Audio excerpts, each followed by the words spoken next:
More about who we are, what we do, and how we do it, call toll free 1-866-928-3310 and we'll send you out a no obligation information kit absolutely free. 866-928-3310. The CFRN Emini Futures Cast is now on Stitcher. Listen to us on your iPhone, Android phones, BlackBerry, and WebOS phones. Stitcher is smart radio for your phone. Find it in your app store or at Stitcher.com. Stitcher Smart Radio, the smarter way to listen to radio.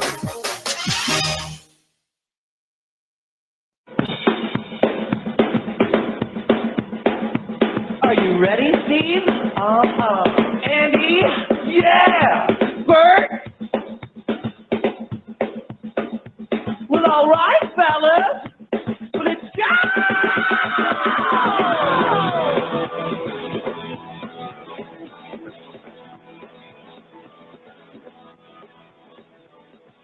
You're listening to CFRN, the Christian Financial Radio Network. Today's broadcast is brought to you by Audible. Get a free audiobook download at www.audibletrial.com/CFRN. Over 85,000 titles. Choose from mystery, romance, religion, science, technology, business, New York Times bestsellers, even children's books. You name it, Audible has it. With 85,000 titles to choose from, you're sure to find the perfect audiobook for yourself or to give as a gift, and it's absolutely free. Just point your browser to audibletrial.com/CFRN. That's audibletrial.com/CFRN. And become a part of the audiobook revolution by downloading your free audiobook today. audibletrial.com/CFRN. Hey, trader, want to get rich quick? Well, good luck with that. If, on the other hand, you actually want to learn how to trade, the place to be is www.cfrn.net. Tune in Monday through Friday, 9 a.m. Eastern for our daily devotional, and then spend the next 3 hours learning how it's done from professional traders who actually trade for a living. That's www.cfrn.net. Every trading day from 9 a.m. to 1 p.m. Eastern. CFRN, a community of believers who trade for a living.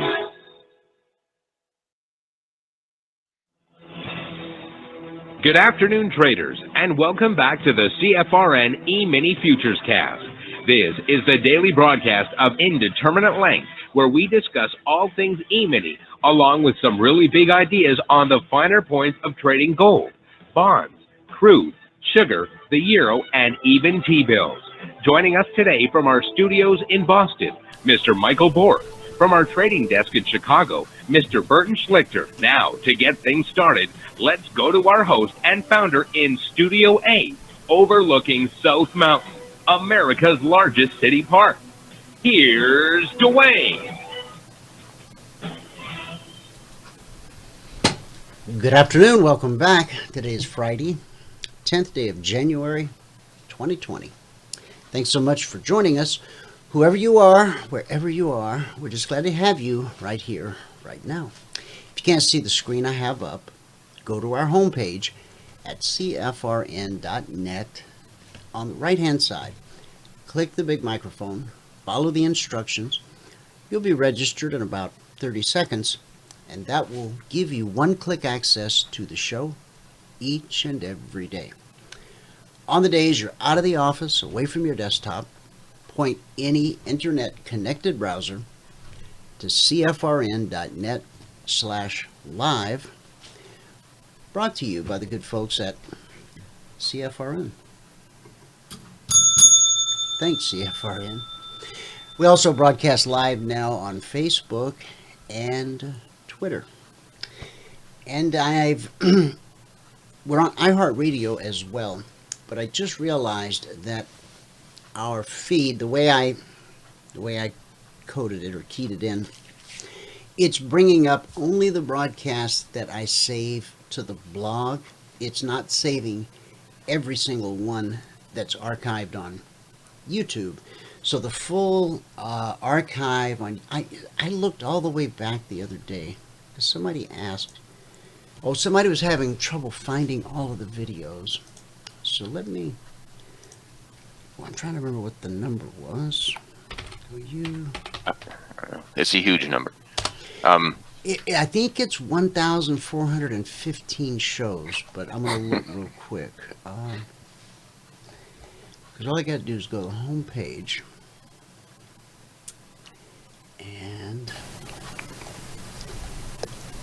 let's see, play all. I don't want to play all. Somebody was having trouble finding all of the videos. See all. So, I'm hearing myself now in the background because I got YouTube. Yeah. I remember what the number was. Yeah. That's me. How do I pause that, baby? It's a huge. I don't know. I know. I paused it. Okay. So now, where did I go? John's out in the audience right now. Is he? Okay. Yeah. And I want to, Go ahead. yesterday when I started first, Mhm. there were people because I wasn't on YouTube, and they wanted information. They wanted to see my part. So let me just go through my part again really quick. I'm just going to go through the spreadsheet though. Okay. Yeah. And you know what? Valerie has a copy where your part. Oh wait. Yeah, your part's included in the backup copy that Valerie makes, so she could actually just. If she'd be so... okay. She can either snip that out, or Valerie, if you send it to me in Telegram, I'll snip it out. Whatever. I just have to snip it. I told Okay. him I would get that to him. Oh, perfect. Yeah, so go ahead, Michael. Because we Take did the your same time. thing today. Okay, so you want me to just open John's mic? Yeah, but are you going to take the charts back to go through what you wanted to go through? Well, if Valerie's going to do that, then I will. I'll do it. I'll do it really quick. John, we're going to get to you here in about 10 minutes, okay? Okay. Here we go. All right. Now, I'll start out like I always do. All right. Good afternoon, everyone. Today is Friday, the 10th day of January 2020. Today, I'm just going to go over the spreadsheet, okay, because we started up in a little bit different manner again today because Dwayne had a glitch. So all I'm going to do is go through the spreadsheet and the results from this morning. Okay. If you're going to read the spreadsheet, you can read all the CFTC risk disclosures down at the bottom. Today is the 10th day of January 2020, as I said. We made 4 ticks in the euro, 1 tick in crude, 8 ticks in gold, put us at plus 115 per contract on the morning session. And today it took 92 minutes and 12 trades to get to the goal for the day. At that point, we're up $115 a contract. So on the month now, with 1 contract, we're up $816. That's over 7 trading days. And it's the same thing on the year. Okay. Looking at it, it took 12 trades to do this. We had 3 break-even trades. Today, when you have a lot of market activity in the pre-market, usually afterward, in the short-term stuff, the market's going to be, they're going to be messy, and they really were today. And our first trade was a stop out on crude. So we had to make that up, and then we had to get the goal after that. And so it was a little bit of a struggle today, but the trades were there. And I missed, I don't know, I probably missed, well, now let's look at gold, for instance. I missed a long trade there that would have been profitable. I took that one. I just messaged her. This is the pre-market. Now, this was beautiful trading right here. It was short-term trading like I do. And that was about it. That was about it. And on the euro, I missed that trade and I missed that trade, both of which would have been profitable. On crude, I don't have anything highlighted. I accidentally deleted all my drawing objects, but I missed a few trades on crude that would have been profitable. And the ES, well, the ES was just kind of a mess today. You see all this garbage right in here? We had 3 break-even trades on the ES. I missed 1 trade right there. And that was the morning session. Okay. And with that, I'll pass it back out. It's fabulous Phoenix, Arizona, Studio A, overlooking South Mountain, America's largest city park. Dwayne, if you are ready. Ow. Why does that hurt? Okay. Dwayne is not ready. Okay. Well, he was ready, but I took it back. Anyway. Okay, so here on crude, we got to bounce off the BBC right here. Would be a long opportunity from 59.23. And On the ES, no, we just broke dynamic resistance, so there might be a trade setup coming. Nothing here on the Euro cycle is going down too steep. And over here on the gold, we have, well,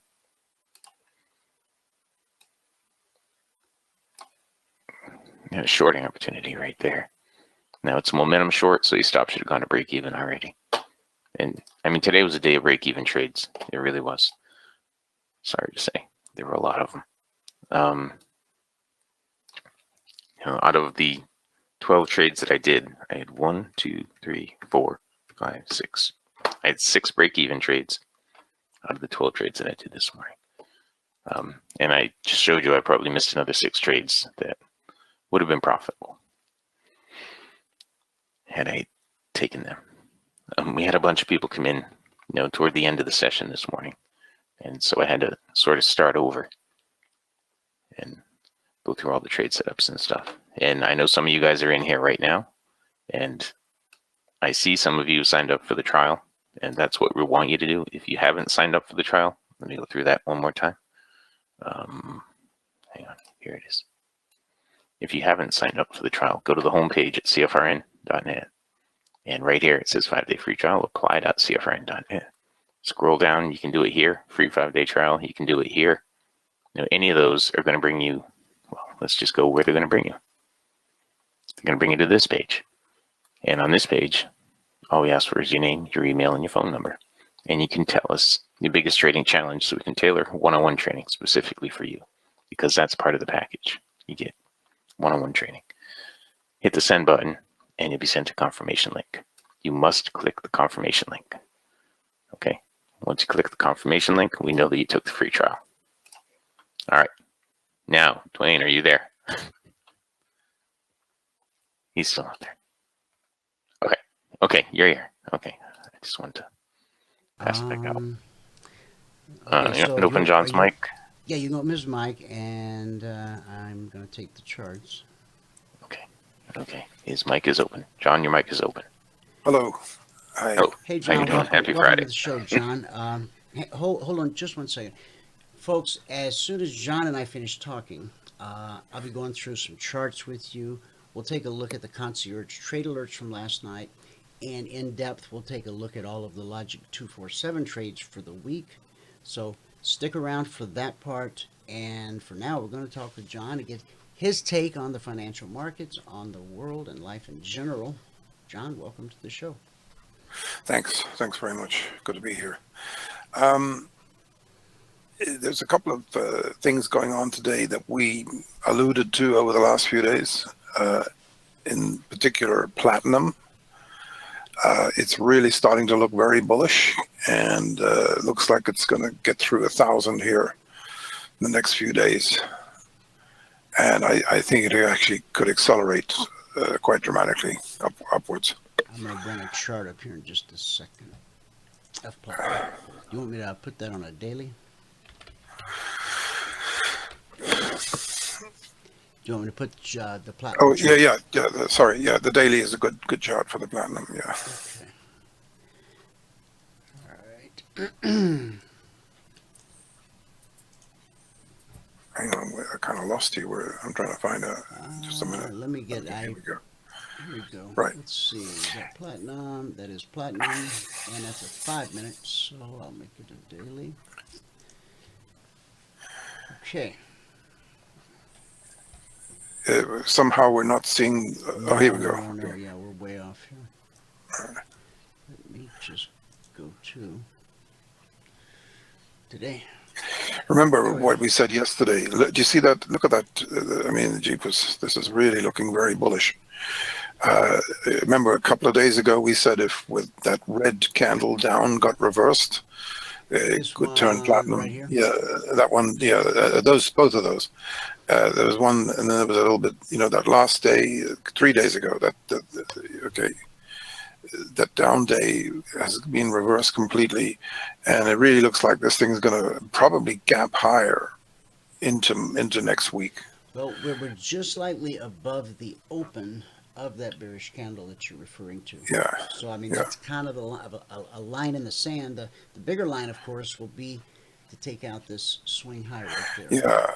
I bet What's that it's a pattern pretty called right there, John? There's sort of a cup and handle type thing, you know. well, there's one called 3 something, because this middle, you got three wicks. Yeah, and taking one I in the mean middle taking is that slightly out, higher. taking that out. I actually think this thing is really going to explode higher, Dwayne. It just feels very bullish to me. Does look it does look. And it's a little, you know, it's kind of similar to. I mean, we remember when silver was around 14.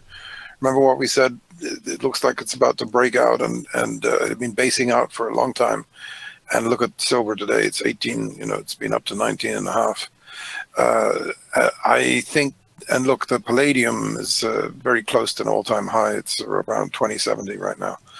So the platinum is substantially undervalued versus palladium. 2 L's. There we go. I mean, look at this thing. Look at that. Just, That's such a I mean, that clean- remember that last break, and we said to buy that last pullback. Yeah, I think this goes parabolic, and then, well, we know what happens usually. Well, go look at Tilray. I mean, Yeah, but you know, it is a leading indicator for the metals. That's the number one thing about palladium. So and it can be a very long-term deal. You know, it can be a multi-year leading indicator of the metals. Look, today is a very, you know, we had that sell-off yesterday. Once again, the market came back, made a new high, and made a brief new high this morning. The jobs numbers, by the way, the U6, which is what some people say is the real employment number. I'm not familiar with that term. Yeah, it's making new all-time record lows today. All-time record lows. That's a pretty bullish, you know, that's a pretty big deal. This is the S&P cash index. Right? Yeah. I mean, just where you had the cursor a second ago, remember that iron bottom we identified back in October, and we had that gap up, and look at how powerful this market has been since. Now, what is bothering me today is first of all, the jobs number was a miss. You know, it was 100,000 less than last month. That's quite a significant, change, if you like. And so I think that, anybody who's a fund manager might be taking a bit off the table here just because of that. But if we close about here, if we close below the open of yesterday, yeah, that would be that would be a bearish engulfing candle. That would be exactly. It'd be an outside day, and the first outside day the market got through okay. Second outside day might not be the same. And one of the things, look, when you're in a very strong market and you have a down close on a Friday, that can be a devastating. It can be the beginning of a trend reversal. And if you want to put the gold up for a second, it's doing exactly what we said it was, what we thought it might do yesterday, which is, you see, we've got 2 little feet now. We've got 2 little days down testing. The way to think about this is, I mean, remember how easily it went from like 1540 up to 1611, right? While it looks somewhat negative because of that spike, imagine if that spike wasn't there. In fact, where the green line is, supposing that the highest level the gold got to, 4 or 5 days ago, would have been up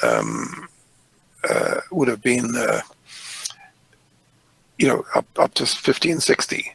How bullish would that chart look today? It would look incredibly bullish, right? Yeah, it certainly would. So this green line, as long as in my view, as long as we close around about 1558, 1560 or a bit higher, there's a very good chance this thing could gap higher on Sunday night and actually fly higher from here. And obviously, there's things out there that could go wrong over the weekend. This plane disaster is a pretty big factor. And who knows what else is going to happen. We might have a very quiet weekend and all as well, but the other chart we mentioned a while back is sugar, SBH. I get it. I'm not sure whether you have a different symbol for it, but sugar is breaking out to new 9 month highs today. Pretty powerful, actually. And I consider sugar to be an inflationary, kind of leading inflation type deal. SBH, sugar, futures. Are we in the March contract? Yeah. Okay. This is end-of-day data. Look at that. What's it doing today? So it's actually breaking out today. It's already at 14 today. So you got a big, we really are moving higher in the sugar. And it just ticked to a new high a minute ago. The coffee also, the coffee and cocoa in particular is very strong. It's almost at 2,600. We talked about cocoa a while back, going up to this level. Yeah. The soybeans. You got on cocoa, John? CC? CC. There you go.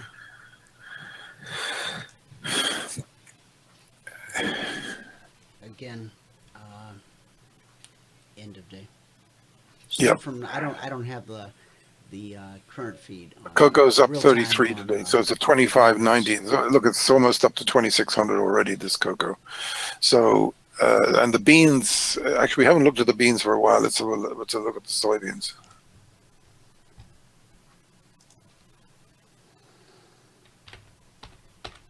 Don't forget they're going to sign this deal next week too. Soybeans. This deal with China. Yeah, I think soybeans looks very bullish there. I think you'd have to agree. We break out.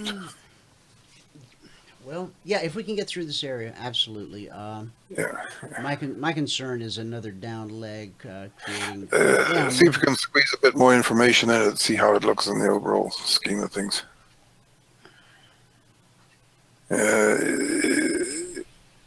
Yeah, if we can start breaking out above 940 there, 940, 950, I think this thing could go right back up to 1,000. Yeah. A pullback to test these highs. Yeah, could that would make it even more bullish if that happened. Yeah, then I would really like to be part of that. Yeah, Dwayne, this market it's not the same market as yesterday. Today, this market's gone very limp here. And if you look at Apple, have a look at Apple, because Apple's like the king of the boom right now. You'll see that Apple's making a kind of a sneaky little top here. See that? What do you mean by a sneaky little top? Well, it's making a reversal today so far, and kind of a doji type deal. And I really don't like the look of that, frankly. Because we've had a few little gaps upward. If we were to have some problem over the weekend and we gap down only $5 or $6 on this thing, it would potentially create an island top. I think it's probably a low risk short here right now, Apple actually. If you've been long up until now, I think it might you be could a good take place to take profit. Yeah, exactly. Now that would be a counter trend trade. Now, counter trend trades are valid trades. Nothing wrong with them ethically, morally, or technically. With our alerts, both Concierge and Logic, those are always trend trades based on the time frames that we monitor and that we execute on. It's not that we don't recognize the validity of counter trend. Some people will call it fading the trade. They know the trade is actually to be long Apple, but I mean, if you're anticipating a pullback, to $300, there's certainly no reason you can't enjoy the ride down and then the ride back up. But what I like to do with the alert services, and I'm just talking to the general audience here, is I only send you trend trades because those are the highest probability, lowest risk trades. And because most of you are just getting started trading, or you have gotten beaten up a few times as you've been around the block, just want to give you the very best of the best, the cream of the crop, till you can learn the method, gain your confidence, and then do what you came here to do. So anyway, thanks for pointing that out, John. Dwayne, if you could put up Roku, Absolutely. Roku, which has been a big leader recently, but not anymore. Okay. What's happening with Roku? Is there anything It's fundamental? certainly, listen, the thing to remember about Roku is it's not really making any money yet, and it's got an Has it incredible ever? valuation. Has it ever been profitable? I don't think so. Let me just check. Hang on a second.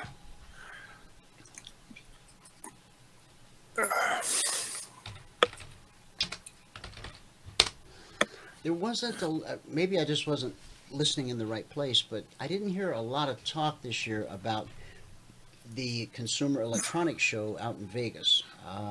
That's always just a Yeah, there's been a few deal. things. I just was probably not looking or listening in the right place. Yeah, Roku made some money in 17.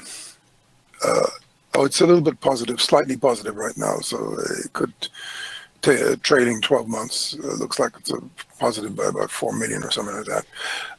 But it's had, it's lost a lot of money. It's lost, about 120, 130 million over the years. And the revenues are phenomenal. They've grown from 320 up to $1 billion. So that's really remarkable. Okay, here's the top from CNET, John. These are the top 5 things from CES 2020, their opinion. Impossible pork redefines pigging out. So, with the impossible beef, impossible meat we were talking about, okay, now they're going the pork route, I guess. But why is that coming out at CES? Why is that a technology thing? Probably a smart ploy to get that in there. Pork is the most consumed meat in the world. Impossible Foods is on a mission to help the environment, blah, blah.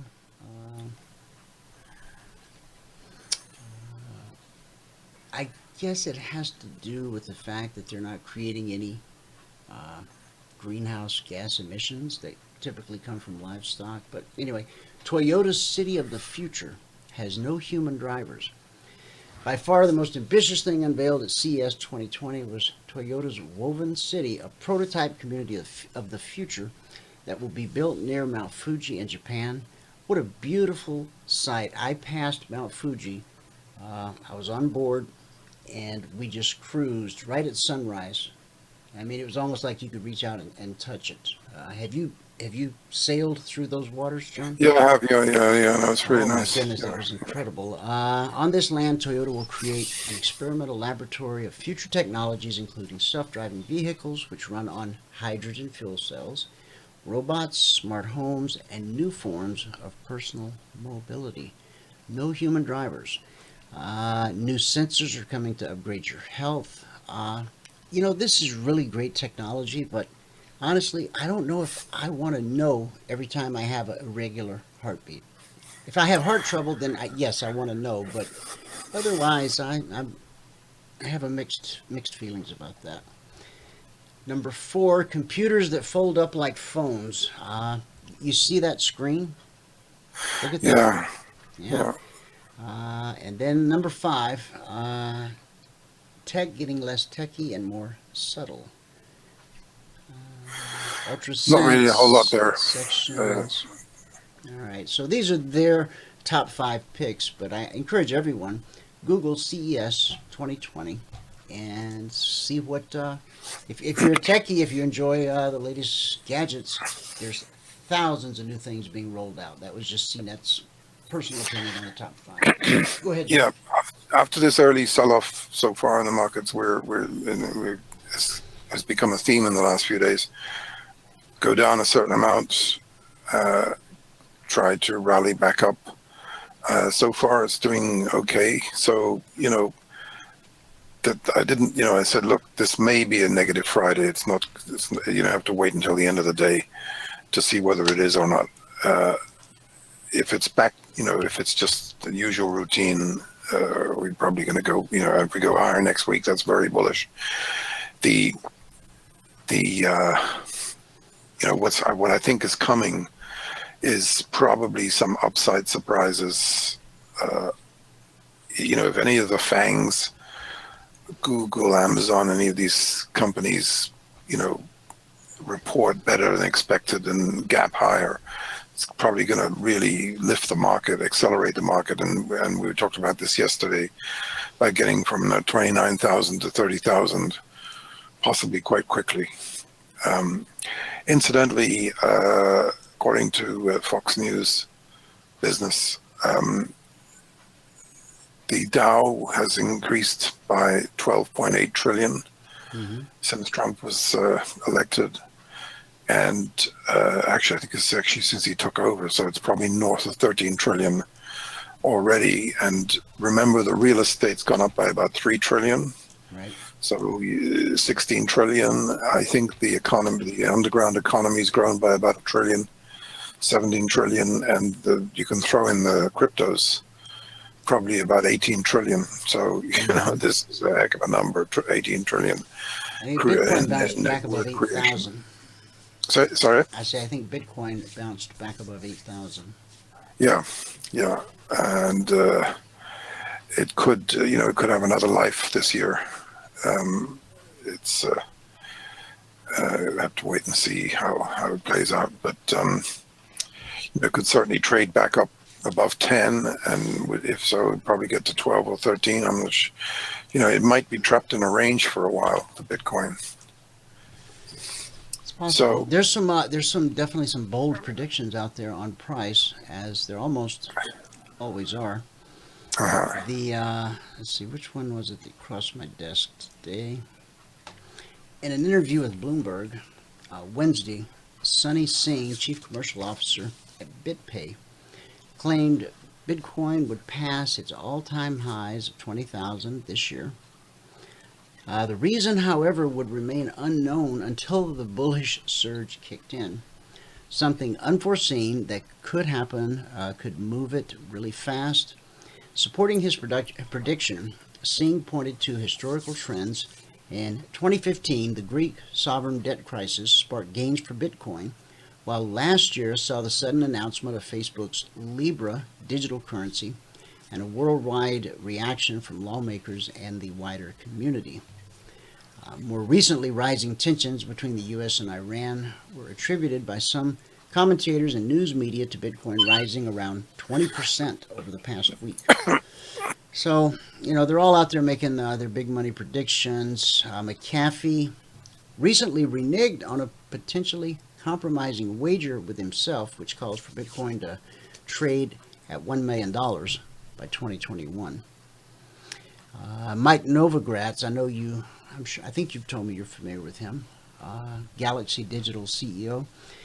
He expects 12,000 this year, while veteran trader Peter Brandt considers a bearish 5,500 likely in July. All right, where do you want to go now? Yeah. Remember that Bitcoin has a habit of having strong runs and then pulling back quite sharply, basing out, having more. So you could argue that this last pullback off the 14 down to its recent kind of basing could be a pullback to a higher level than the 3,000 to 4,000 that it hit before.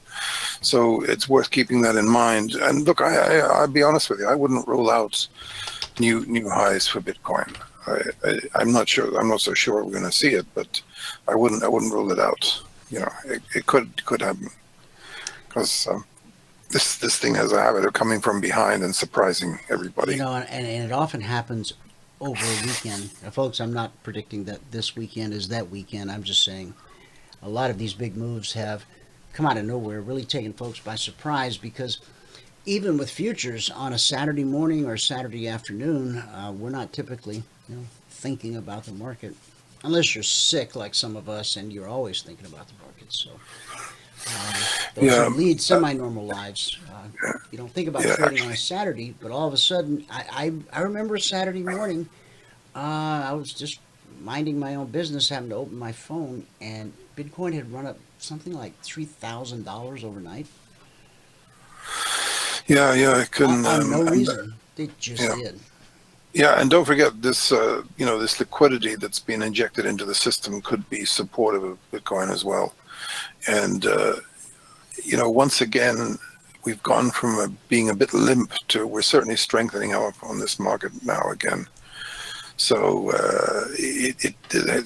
when you see the market going like this, there's something in the future that we do not necessarily know about.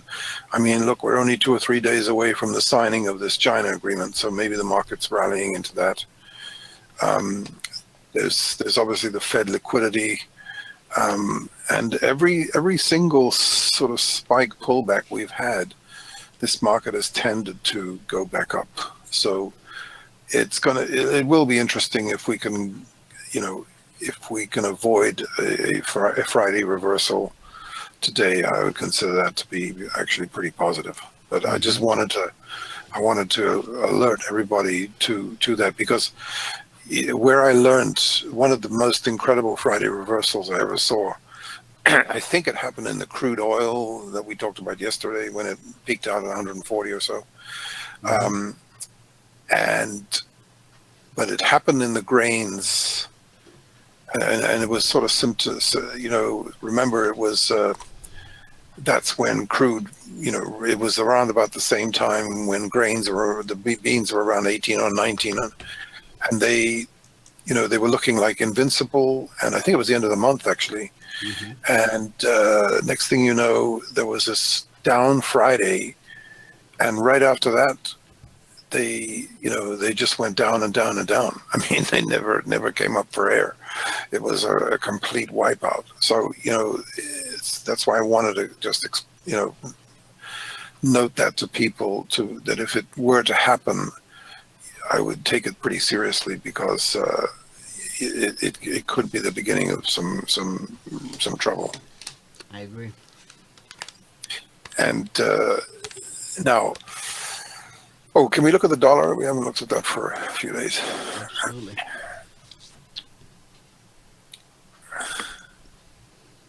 DXY. There we go. That's on a daily chart. Yeah, it's after making a lower low going into the end of the year, it's come back. Now, it's making the 2 little feet today stuck up in the air. So if we were to turn down from here, and we could, especially if the market turns down, we could potentially be starting another down leg. But if you look at the weekly, I think you'll see the dollar's actually potentially more bullish. And if it were to break above that downtrend line, you could actually see a pretty strong surge in the dollar, possibly over the next few months. You need to grab that? Yeah, just a second. Yeah, go ahead. All right, so we'll go back to this weekly chart. Okay, I marked up the Dow just now. Those of you that are pattern recognition traders, we really aren't. I mean, once you know what a pattern looks like, it's kind of hard not to see them. Head, shoulder, shoulder. Now, just so happens to this was a long alert. In hindsight, it actually could be a neckline or close to it, but that's not even my point. That was a side note. The alert, in fact, if you want to grab a screenshot of the alerts from last night, there you go. Got them out at 7:25 p.m. Eastern. I try to get them out Sunday night through Thursday night, shortly after the Globex Open, sometime between 6 and 9 p.m. Eastern. I was a little late, a lot late one night this week, but we got them out. Now, we have two alert services that complement each other. One is based on previous price behavior. The other is based on current price behavior. When those two methods point at the same important price, important area, that typically deserves a second look. Okay? So the ones you just grabbed a screenshot of, if you did, those were the trade alerts, the concierge, the static report that went out to all of our traders last night. The Logic 247 is dynamic, real-time alerts that come to you via the private Telegram channel as opportunity develops. So the concierge is taking a big picture look at the entire upcoming session, whereas Logic is taking a look at the market literally minute by minute by minute by minute. Okay? All right. Last night's concierge said to consider being long 28980 on the Dow. Important prices, important areas are almost always tested. So on this first trigger, we ran up $90 per contract. If you've earned the right to trade 10 contracts, it's a $900 move. That part's just a function of math. Now, important prices, important areas, almost always tested. So here we go. We get below the trigger. This time the market gives us a $200 per contract move. Then we get back below the trigger. And this time we get a move. I jotted it down. I thought.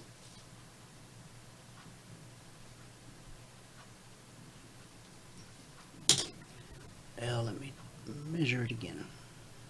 From 80, so that's 29.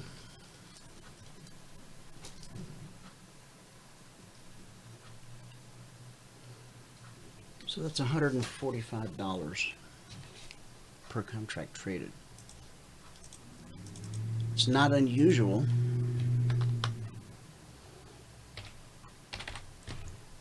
to have multiple triggers.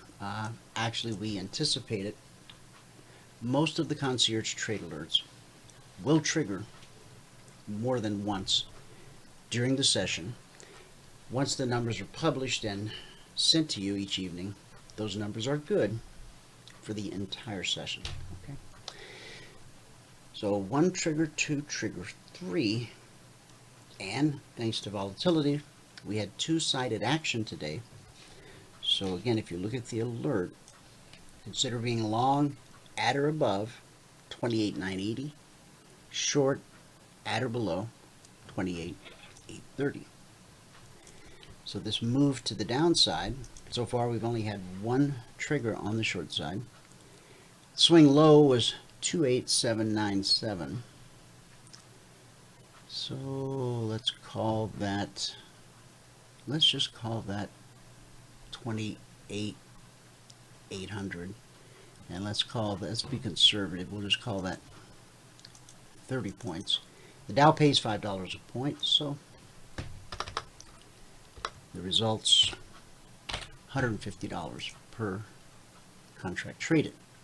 Now, getting out at swing highs and swing lows is difficult as a practice because no one knows it's a swing high or swing low until after the fact. Now, clever guys with a historic chart can infer something otherwise, but always remember, no one, not man, machine, nor beast, can know the future with certainty. God just didn't create it that way. So it is possible to have a high probability idea of what will happen next, extremely high probability idea. But anyone that says they can tell you the future with certainty, well, just be careful. Okay? All right. So that's the Dow. There was opportunity on the long side, opportunity on the short side. Now I said it's difficult, right, to get out at these swing highs and swing lows. So what's a trader to do? Well, I'm not exactly sure why. Oh, is that a zone from? I think I was updating my chart. Okay, this is a zone, 26, 28, 645. It's actually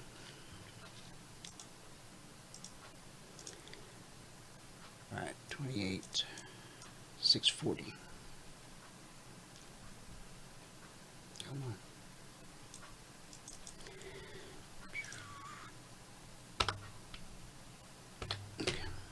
All right, the zone above that, 28, 840.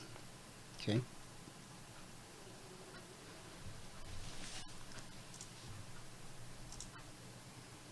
Slash 45. I'm just going to put one line, but if you want to jot them down, because these will be important, Sunday night, Monday, Tuesday.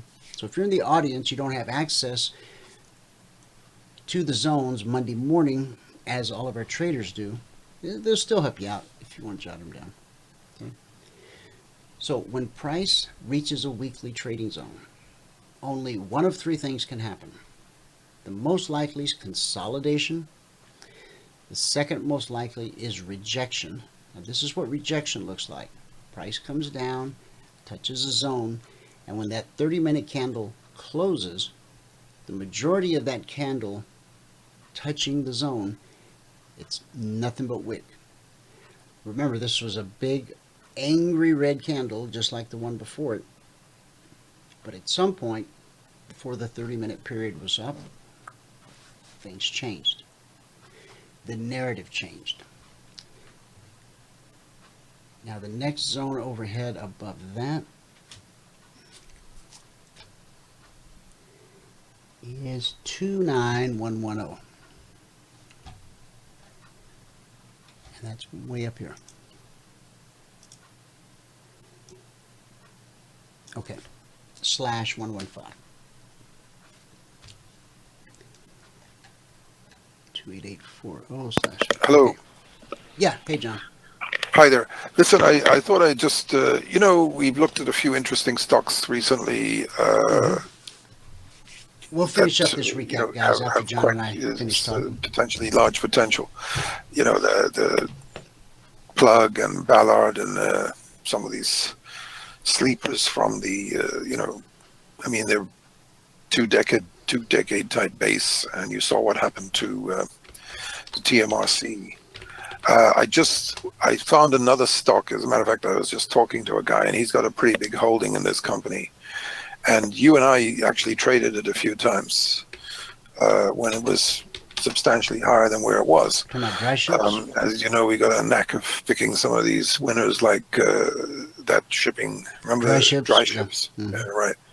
So this one is called Digital Alley, DGLY.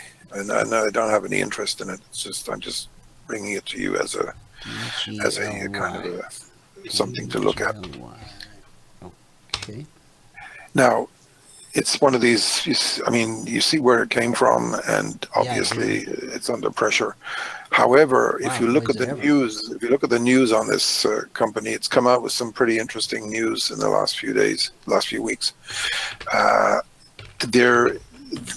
Originally they had this, before the police started wearing videos, that was what they were doing, right? Mm-hmm. But apparently, what kind of got my attention with this is Video Solutions. They've got a lot of stuff now, especially for trucks, or police cars and things like that. Mm-hmm. So,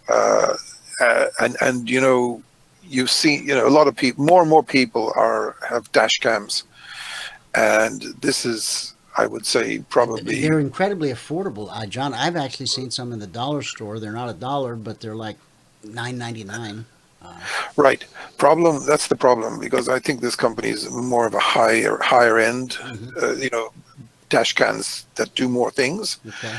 And so they've got revenues, and they've got some deals going on with fleets and different police forces and things like that.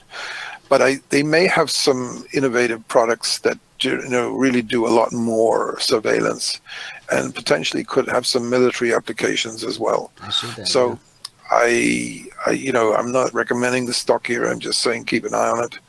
If it were to break out, does it have any contracts with any law enforcement agencies already in place?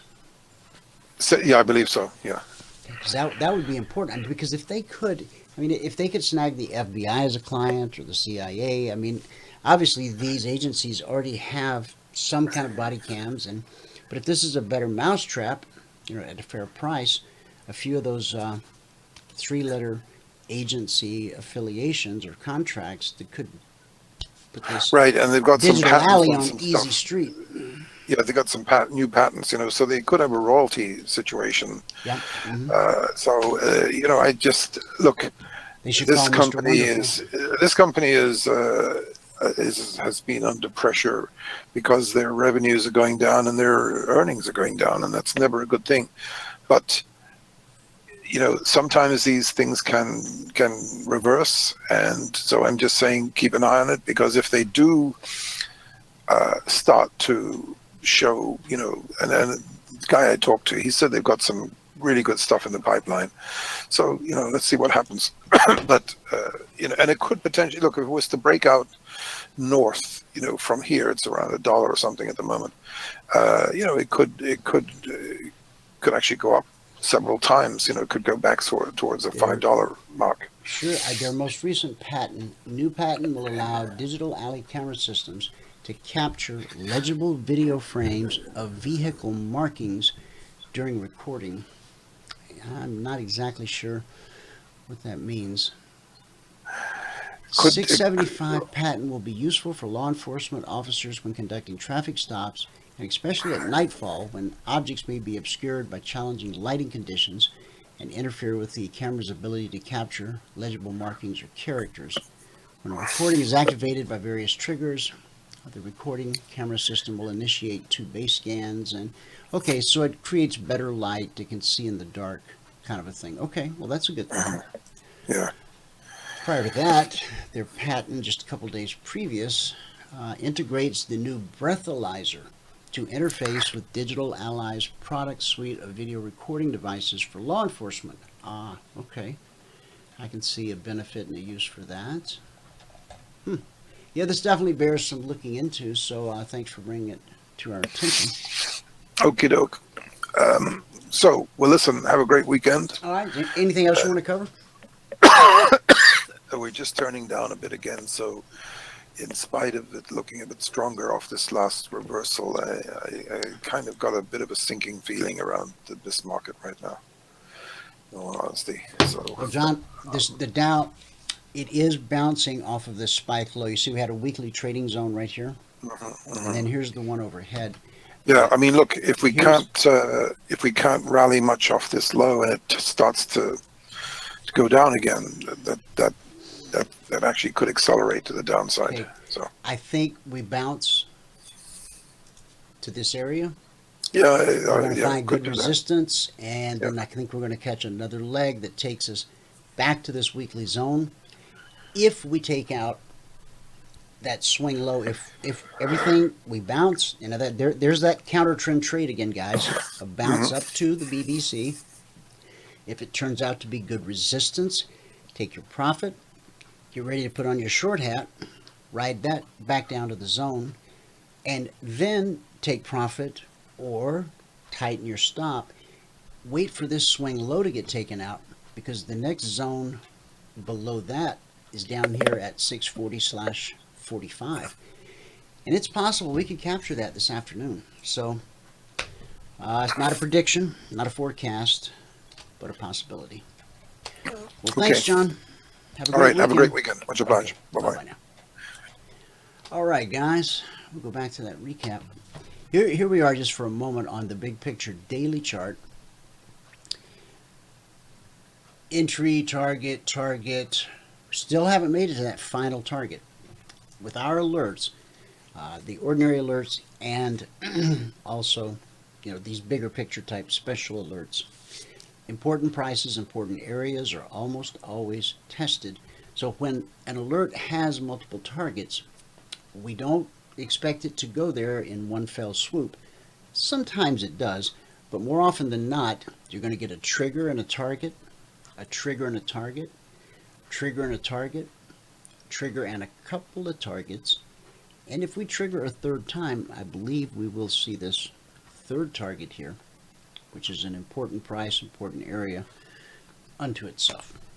Okay, so make sure everybody's clear on the Dow. 3 triggers: long side, long side, long side, short side. Now, I got a question in the chat box, and I really appreciate your patience. Let me make sure you're still there, because you asked this at the beginning of the show. James, you wanted to talk about crude, so I'll jump over to that as the next market. Just let me know that you're still here, and we'll go into that. And then there was another question. Vic, you asked a question about the short on the Dow. Okay, I've still got that chart up. The trigger, 28,830 on the Dow. We dropped $150 per contract. We're now headed back up to what we anticipate to be good resistance, which will send us back down to the zone. If we make it through the zone, we've got this trigger, just as we triggered up here once, twice, thrice. So far, we've only triggered once on the south side. Okay, Tony, hang tight. I'll be with you in just a second. Okay, so now, Vic, did that answer your question? And James, are you still here? Because I want to give you an answer to your question. Oh, you are here. Okay, good. Okay, Tony, I need to answer a question with James, and then I'm going to open up your mic. Tony's going to join us for a few minutes here, guys, to talk about a couple things. She is our Carrot Bars info person, so stand by for that. Let me get this crude chart up. Now, the weekly trading zones on this chart look different than the other charts. Reason being is I was in a mentoring session the other day, and someone asked me to show them how to use this indicator, which is the CFWTZ. It plots based on the numbers that I send you Monday mornings at 6:15 a.m. You just plug in those numbers, and it plots the zones for you. So now, James and Vic, I'll get your question answered too there. I'm glad to see you both still there. So your original question on crude was, had trouble with the CTA, got a little chopped up. So let's take a look at that. First, let's go look at the alert. Okay, here's the alert. Consider being short, 59.25. And again, the alerts came out at 7:25 p.m. So let's mark that on the chart. 7:25 is going to be 19.25. So we need to find the 1900 candle. There it is. Okay. All right. And the alert was to be short 59.25. Okay. 59.25. It's going to be right here. 59.25. Okay. All right. So 59.25. Which one of the triggers, James, did you participate in? Did you participate in a couple of them? You know, just a few words. If you can just give me a little bit of information there.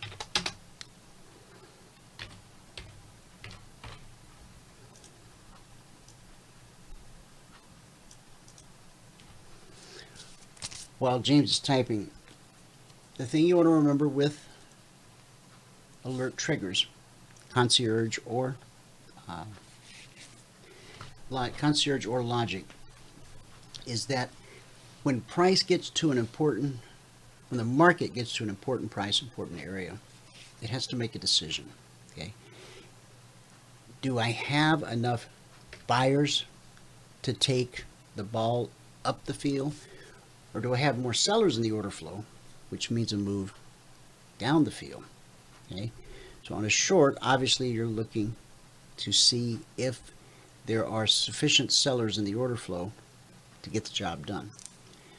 Price, as it does with weekly trading zones, and you can see it here, price goes up to the zone. Whenever we approach price, or whenever we approach a zone from below, we expect the market to consolidate, which it did for an hour or so. These are 30-minute candles. And we came back, consolidated again. At that zone, when we're coming from above, we expect the same thing. That's wide-ranging consolidation. Then we came back to it, consolidated there for probably about an hour. It's two 30-minute candles, no, probably about a half hour. Okay. Put in a leg, came back, consolidated. This time we got rejected. Consolidation, consolidation, consolidation. So think about that kind of behavior. It's always going to be consolidation, most likely, rejection, second most likely, and then the slice, which I'll show you a good example when I find a good one. There's the only three things. Okay. All right.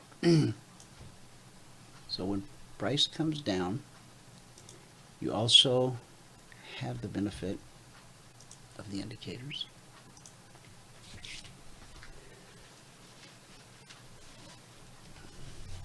So we had bearish cross, price came down, price pulled back up to the BBC.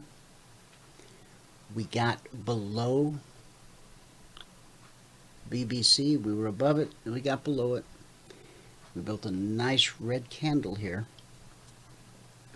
There was no reason not to take this based simply on the indicators or the trigger. Okay. Now let me scroll down and see. Okay. All right. Well, there's gosh, probably 3 or 4 triggers. Now you say you traded both, so I guess that's 2. You shorted 75. Let's see, hang on. You shorted 75 and you bought 70. Okay. So the other side of crude was to be long 59.70, which is right here. Okay. 59.70. All right. So on this 59.70, at a swing high at 76, you got back below the trigger, and you had another swing high at 78, and then you got back below the trigger, and you did trigger again. So there was 2 triggers here. So this first one offered you, what was it, 6? So it offered you $60 per contract traded. This one offered you $80. No. Yeah, $80 per contract traded. And then we didn't trigger again. Now, the situation we have, price gets above the BBC, we automatically anticipate higher prices. But once we got above, we did. The market simply didn't have enough buyers in the order flow to push it all the way back up to the zone overhead. So if your narrative and your understanding of the market was what I just said, we're above the BBC, I've got blue and climbing below me, where it was starting right on that trigger, starting to be blue and climbing.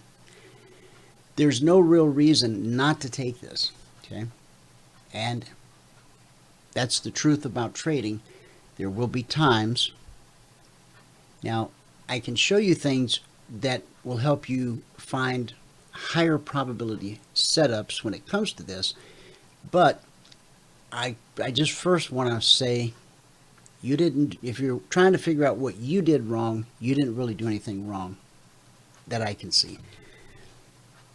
Now let me look down if there's any more comments. You were stopped out.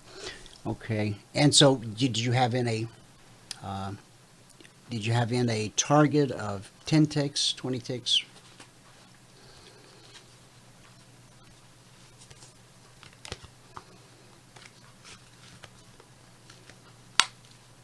The first short. Oh, your target was the zone overhead? Okay.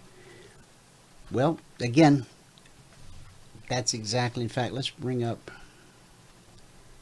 Crude. Now, was there an additional logic alert? This was the Concierge, James. Do you know if there was a logic that came out to support that or not?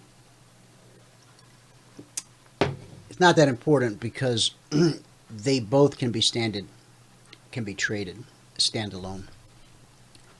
So this one poked its head above the target or above the trigger twice, just didn't go anywhere. Now this one, kind of the same thing, and there's nothing you can do to prevent that. There's no way to know the unknown. So many websites and clever marketing folks try to convince you that it's possible to know the future, but it isn't. What you can know is what the next high probability move is. Now, when we came back down here, we triggered, we had a pullback, and from 59.25, what did we do? We dropped to, come on, the swing low was 58.95.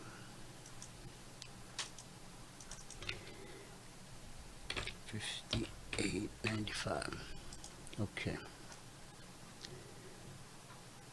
So from 95 to 25, that's a 30-point move, or 30-tick move. So $300 per contract traded. And then it gets back above the trigger, comes down again. This time it gets to 85. So that's going to be 85.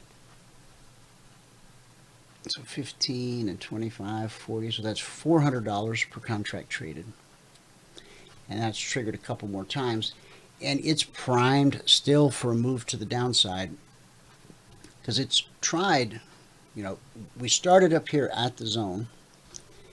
And we made it, we didn't make it all the way to the zone below. Zones were very wide this week on crude.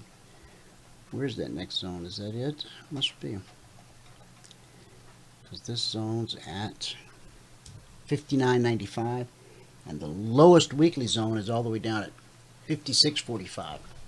That number may be good Sunday night and into Monday. What I really like about this one coming up right here,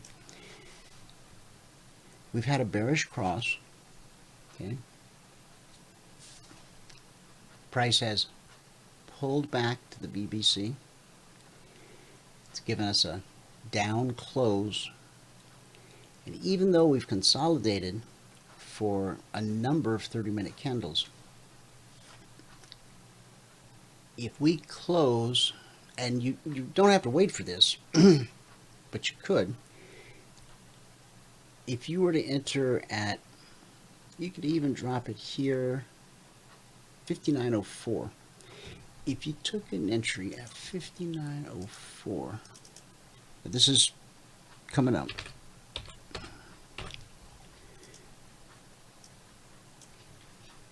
If you got short at 59.04, your stop loss would need to be 59.30. 59.39. Okay, now that is a 59.39.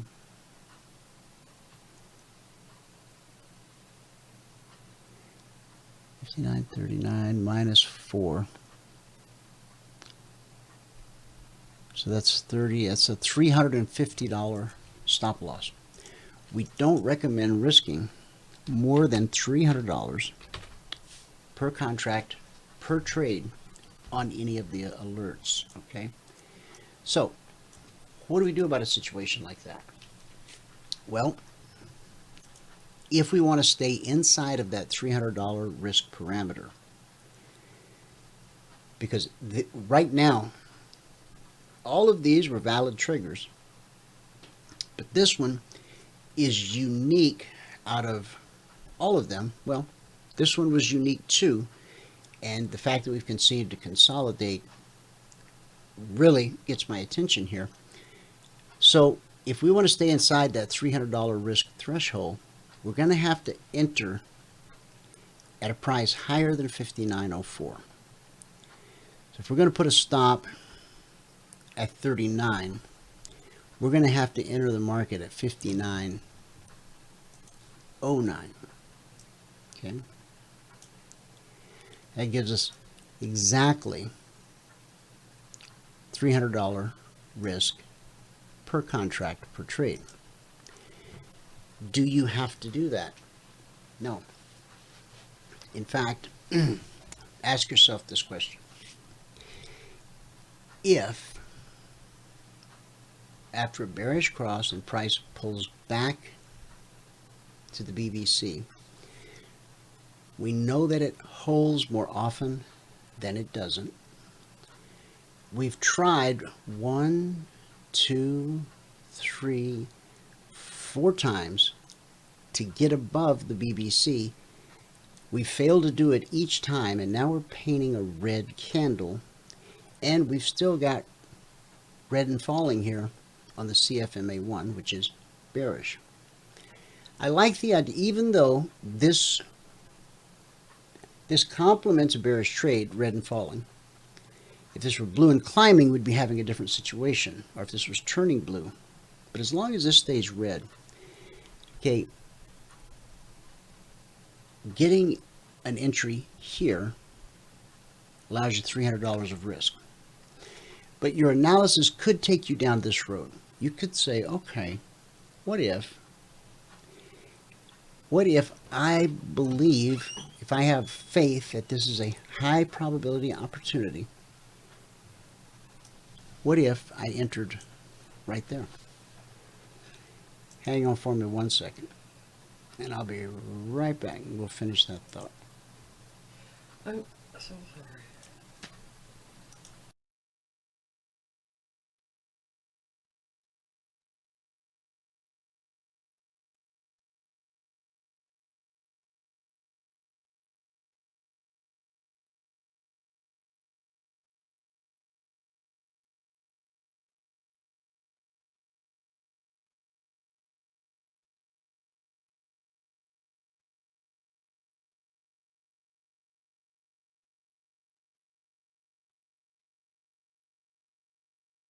I'm back. Okay, now real quick, pick up where I left off.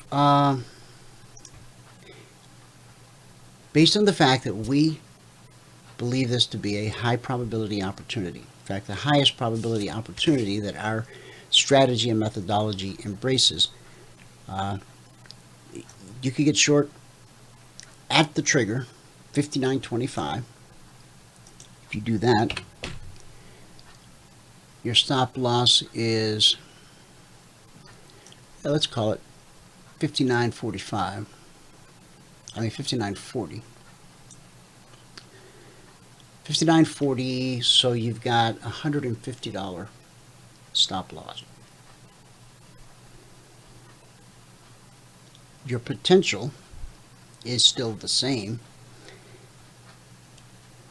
If this holds, and we do continue the move down, we got a long ways to go to the weekly trading zone. Even if we just go back to the most recent swing low, right here,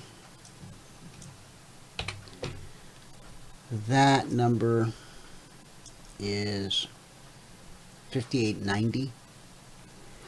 So from 59 and a quarter to 58.90, that's $350 per contract traded. That's if it only goes that far. You know, I think if it starts falling, it has the potential to go the distance, which is, as we discussed, way down there. Now, does that answer your question, James? And if you want, you can certainly book a one-on-one mentoring session. We can spend 45 minutes together in a go-to meeting room, and you can ask questions. We use the voice over internet. You don't have to type in questions. So tell me if I gave you a good answer that you understand. And you're going to book a mentoring session. If you need any help, okay, so you're going to book a session? Okay. Now, of everything that I explained, the most important thing is this is a valid trigger. This is a valid trigger. So far, I don't know of anything that you personally did wrong. It's just sometimes the market doesn't do the next high probability thing, or there's no follow through on the move. So there was an hour and a half here that if you somehow begin to feel uncertain about the trade, you can exit. This one touched the number and raced the other way. But this is the one I really like.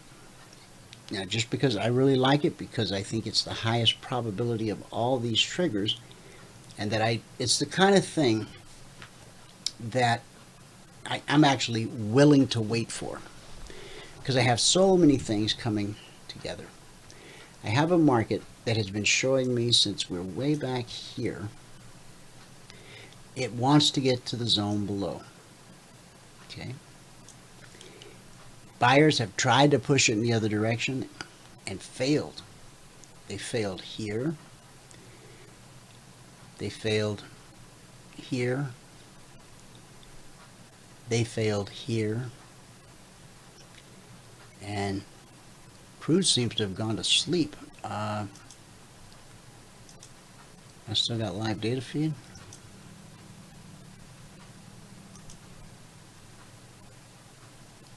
Oh yeah, I just saw it move. Okay, so it's still awake.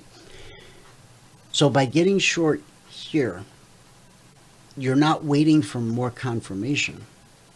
But confirmation does cost money. And there's nothing wrong with paying for confirmation. And by paying for confirmation, what I mean is getting in down here, your stop loss still needs to be there. So based upon how much faith you have in your definable edge, you can take the trigger, because here the indicators don't tell you to stay out of the market, but they don't give the trade the same support that this does. Bearish cross, price pulls away, price pulls back, down close. So book that session. We'll cover it. Tim, did I cover the ES yet? I will. I had another question up here before you. Who was that from? Vic, I was answering. Oh, Vic asked, will I wait for a pullback to the BBC on the Dow? That's what I would do from here.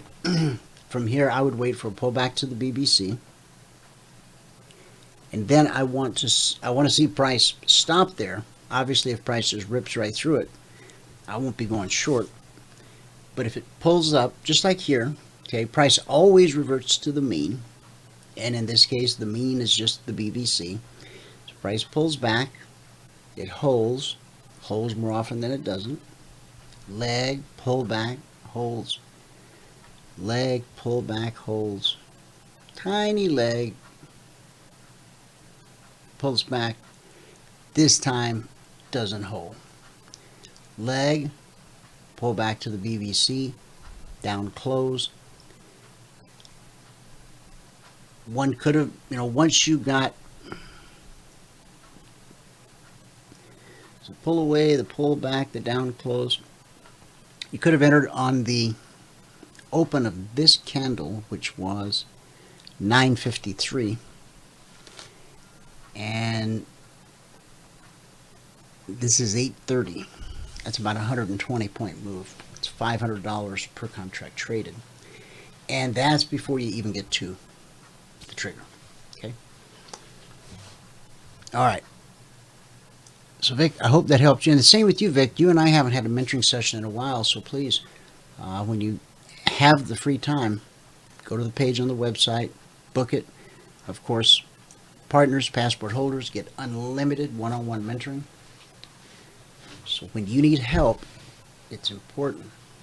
Go to the page, find a day and a time, works with your schedule, and we'll meet up and we'll troubleshoot and figure out whatever's going on. Okay. Now, guys, we're going to talk with Tony here for a few minutes, and I'll finish up the recap. Tim, I did do the ES on the long side. For the ES, the trigger was 3284. Come on.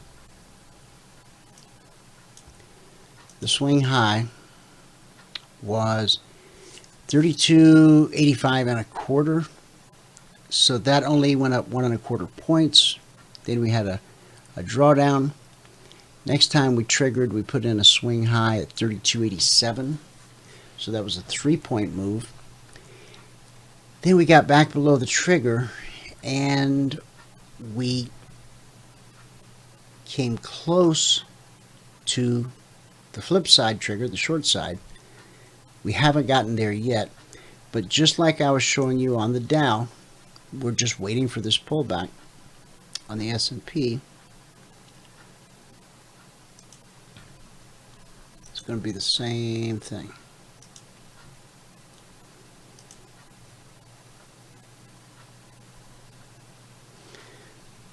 Now, watch this closely, because as we pull up, and it depends upon, like if this thing were to suddenly pop up and then start coming back down, this would stay red and falling. Your concern is that if this drags out too long and it just kind of eases its way up over the next hour or two to the BBC, that's probably going to have this CFMA1 turn up, turn blue. We don't want to short into blue and climbing. You can, because sometimes it just moves right through it, but it's not the highest probability. I like to have everything pointing in my favor, because I can. I mean, I can take higher risk type trades. We could all do that all day long. Higher risk, less probability, but I no longer have that Jones of trading where I got to have 2 hooks in the water to feel alive and all that stuff. I don't mind sitting all day just waiting for that primo opportunity to present itself. Now, of course, people go, well, what if it takes off right now? What if it doesn't pull back to the BBC? Okay, then I'll most likely just wait for the next trigger or look at a different market, because all of the markets that you see here are fluid across all time frames. Everything we do is fluid across all markets.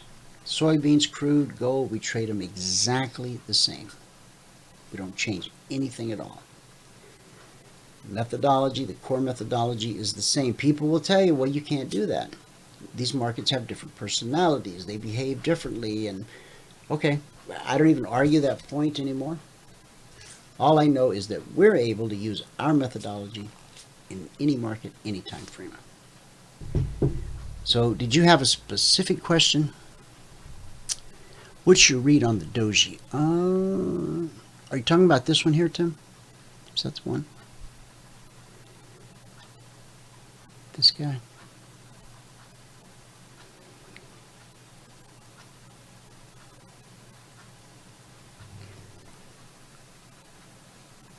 Well, if this is the doji you're talking about, my read is, as I just said, and you may have asked that question before I said that. Oh, the last candle, this little guy here, the current candle, I'm still waiting for it to pull up to the BBC. But what I'm hoping for, well, or hope's not a good, hope's always a good thing. It's just not a good trading strategy. What I'm waiting for is for price to meet the BBC.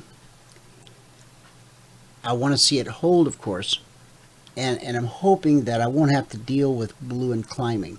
If this takes too long, this is going to curl up and turn blue. Then suddenly it represents support. Right now, as long as it stays red and falling, that supports a continued move to the downside. So I'd like to see it just pop up real quick, touch it, then start printing a red candle in a perfect world. Okay, now I'm still happy to answer anybody's questions, but I know Tony's on limited time, so thank you for being patient and holding out, Tony. Let me get your mic open. Hey, Tony, welcome to the show. Good morning, Dwayne. How you doing? Still morning here in British Columbia. It is still morning. Well, no, it just turned noon. 12:04. Which reminds me, I've got an appointment in 45 minutes. But you and I are probably going to talk about 15 minutes or so. Did you get the charts, the PDF files I sent you? I bet I did. Let me look. I sent them to 2 separate emails. Yeah. Let me look. That Dwayne D. Reeves at CFRN has the U.S. charts. Okay. I missed it in my first email. Okay. Just waiting for my mail to load.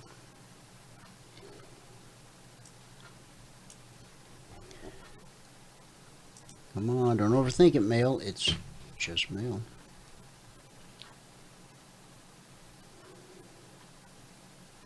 This morning when I opened up my computer, Norton had a pop-up to learn how often the stats on the cybersecurity breaches back in 2016, and there's about 10 country charts that they had, so I clicked on. Do you want me to open up Canada, UK, or Australia first? Why don't we do the US one? Okay, let's find the US.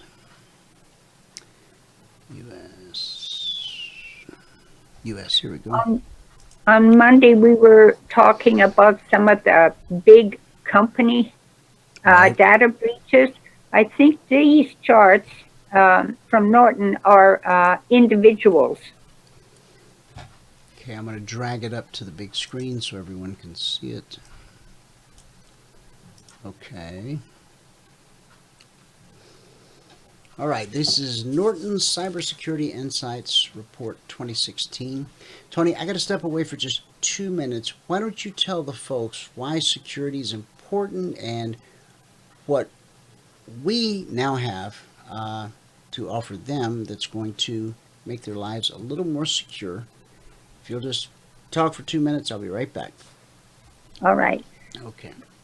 Well, a lot of people In fact, I can pass you the chart if you want to use. Do you want to have the charts, or do you just want to talk for 2 minutes? Just get the background. I'm sorry. I will just talk. Okay. All right. I'll be right back. Okay. Most of us take for granted that the internet is secure, and we think nothing of posting things on Facebook or YouTube that has a lot of relevant personal information. Well, we know that Facebook was fined quite severely for not protecting the passwords in an encryption form. And they were many Facebook users were hacked and personal data was lifted. The charts that we see at the top, you see the U.S. total consumers affected by cybercrime in 2016. 100+ million private citizens. And look at the amount of money that was lost because of this lack of cybersecurity. 20.3 billion that these individuals collectively lost. One of my sisters had 3 accounts in her bank hacked. And it was a nightmare for her to get the banks to research it and give her back the money that they did not protect. I have a close friend, her phone has been hacked twice. And personally, I never do any online banking because I don't know, I'm old-fashioned, I guess. And I'm always afraid someone somehow will get my password or something like that because I forgot to log off properly on the banking website on my phone. But the good news is there is a phone that is being sold that, not in the stores yet, but through a company out of Germany, that the operating system is encrypted. So all your social media things, your legal documents, your photos, your voice and your text on the phone are all encrypted. Plus, the phone has a few very unique features. It has a private key, and without that private key that you pull out at the bottom of your phone, if someone found your phone, they would not be able to open it, physically open it. And of course, these phones have 5 different security things that you can choose. You can use a fingerprint, you can put a PIN in, you can have facial recognition, and you can have a password, as well as there's a warm guard in electronic security platform inside. Not only is this wonderful, super smartphone, I call it, the company has also developed a very sleek looking laptop that the operating system is either, you can run it Windows 10 or you can run it with the crypto data operating system, which is totally encrypted, just as the phones. So I'm back. The problem of cybersecurity has finally found a hero to come up for the businesses as well as individuals to be able to protect their personal data. So, isn't that amazing, Dwayne, how much money was lost collectively by the consumers that were hacked? In the USA alone, 106.6 million. That's 38.5% of the population. So put 10 people in a room, random people. Let's call it 4. 4 out of 10, right? Even if you call it 3 out of 10. 3 people in a room with 10 random strangers have been hacked. And what does hacked mean? Hacked can mean a lot of things. Credit card fraud, your account password is compromised, your email is hacked, your Any type of personal information, data, health records, could be compromised. And let me just take this opportunity to offer a suggestion. I know that most of us have, 20 different things minimum that we have to log into from time to time. My best recommendation is to use what I use, and the reason I say use what I use is only because this is the one I have experience with, and it works very, very good. Once I log into a new website for the first time, create a password, email, etc., a little thing will pop up and say, do you want to add this to LastPass? And I say yes.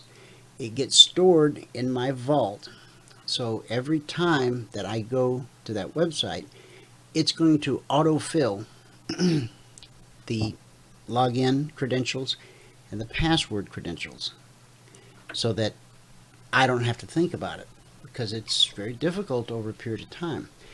Now, here's where so many people who don't use something like LastPass, here's what most people do. Your email address, whatever email service you use, you've got a password for that email account. And your email account is probably the single most popular thing that you log into on a daily basis, perhaps even multiple times. So you've got that password remembered. So when you go to log on to a new site, a new service, you're taking a free trial, whatever it is, especially be careful when you're taking like just free trials, because maybe you don't know who these people really are. So they ask you for your email address. Well, we expect that. And then they tell you to create a password so that you can use their site or their services. So many people are so tempted, because they have it memorized, to use the same password that they use with their email service. Now, especially if you're a person who uses Google and you use Gmail, whether you use just john@gmail.com, or you have your own domain running on the Google backbone like CFRN. We have what's called G Suites. It's a business type program that they offer. So even though you email us at cfrn.net, and when we email you it's from cfrn.net, in the background the Gmail SMTP servers are doing the heavy lifting for us. It's real complicated. I don't want to confuse you. What I just don't want you to ever do again is when you sign up for something, do not use the password that you use with your email, especially your Gmail. Because think about it. If I wanted to, maybe I'm not a really smart guy and I don't know how to hack stuff. So I could put up in about 5 minutes a one-page website using, GoDaddy or any other host of, places out there for $20, taxes, everything included, and registration for a year. I get to build a free web page at mynewdomain.com. And that page might say nothing more than, we got the most incredible offer about such and such that you've ever seen in your life. If you would like to see this special offer that's going to blow your socks off, just register for a free account. Won't cost you a thing, no credit card required. Just register for a free account, and then we're going to send you an email and blow your socks off. Unwittingly, so many people today give this person that you don't know who they are they legitimate or not, you give them your email address and you give them the password to your email account. Now, if you're using Gmail, Gmail unlocks a host of services across the internet, one of them being Google Pay. Google Pay is very much like PayPal. Google Pay stores your credit card numbers. If you give someone your email address and unwittingly you hand them the password to your email account, you will be hacked. You will have Trojan deposited onto your hard drive. You will have a keylogger. Something bad will happen. So I encourage you today, if you've been guilty of this in the past, and I was, and so you need to go right now to whatever email service that you've used and used that password for. Go to your email service, change your password right now while we speak, before something bad happens or more bad stuff happens. See, they're very clever, because if they can gain access to your email account, they can rape and pillage one time, and you know they've been there, or they can just lurk quietly in the background, waiting for that perfect moment when they're able to really grab some sensitive data. Or maybe they take over your webcam. They start recording you without your knowledge, and that's very creepy. So does everyone understand what I said? It's so important. It ties into what Tony's sharing with us today. Now, even if you don't make that mistake, or if we stop you with what I just said from ever making that mistake again, you're still vulnerable. The internet was not originally designed to protect information. It was designed to share information. So Tony, please pick up wherever you left off. That was extremely well said and well needed. You're so kind. Well, this new phone that's hitting the market through affiliate marketing is encrypted, and it's patented because it has voice over blockchain technology. And we know blockchains are almost unhackable. And you can talk to someone else with an encrypted phone, and everything you say, every document you send back and forth to your lawyer or your accountant or whatever is private. Has Pentagon grade security. And so this phone is just incredible. Where could I go to pull up a picture of that phone? I think I sent you a file this morning. I bet you did. Let me look. Let me just glance at my email again real quick. There we go. Okay, I was able to finally swap. I wish our Prime Minister. Been waiting for email instructions. No subject. Very interesting video. Do you know what the title was? I see 5G bombshell. I mentioned something about Norton security cyber charts. Well, I've got the one that I just brought that chart up from, or that file. It would have been almost the top of your KB at CFRN web email. Missing the attached Rat Bar's Impulse brochure. That's it. That's it? Okay. Yes. All right. And let me download that guy. Open it up and drag it up.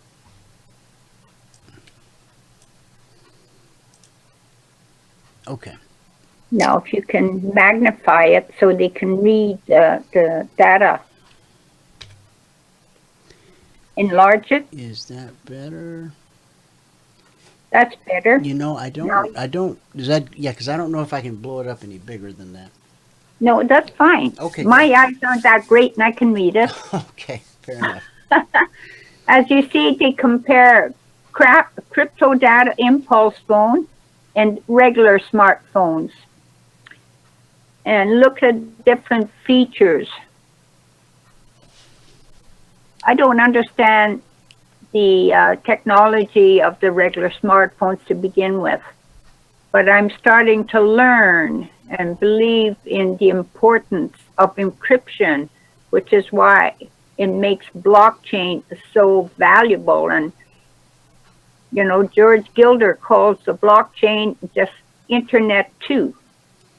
The blockchain will replace the Internet, which is insecure at best. Okay. So it's got a 5.5-inch screen. It runs its own platform, OS crypto data. It's got the Snapdragon chip in it. No, that's the, oh, okay, you're on the second page, yes. Yeah, I'm on the phone. It's got an octa-core CPU. Got 8 gigs of RAM. Now that's not storage. So if you've got a phone with 128 gigs of storage, that's different than your random access memory. Battery power. It's got Bluetooth. It's got NFC. Feature sensors, fingerprint, accelerometer, gyro, fingerprint, pin, Face ID, password, worm guard. 5 different ways your phone is protected. And that is so important in this day and time. Dwayne, if you could put up your referral link so people can, I can. Sign up so they can get into the back office to learn even more.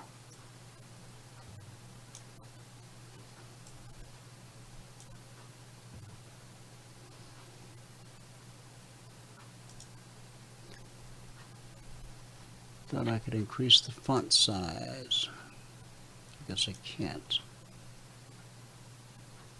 It's really, Okay, but everybody can see that, I'm pretty sure. Now, guys, when you go to this address, www, this is the part you just really need to remember. www.carrotbars.com/?s equals AM Coppin. It's my wife. Now, you're not obligating yourself to anything. You don't need a credit card.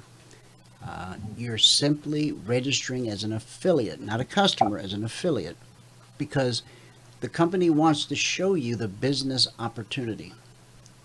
What registering as an affiliate does is it gives you access to the back office so you can see all the products, all the offers, all the inner workings of the company, how you can either just store up cash gold, how you can participate in the cryptocurrency that's backed by gold, or the other revenue opportunities that the company offers, such as this encrypted phone, the encrypted laptop, which will be coming out sometime here in the coming year.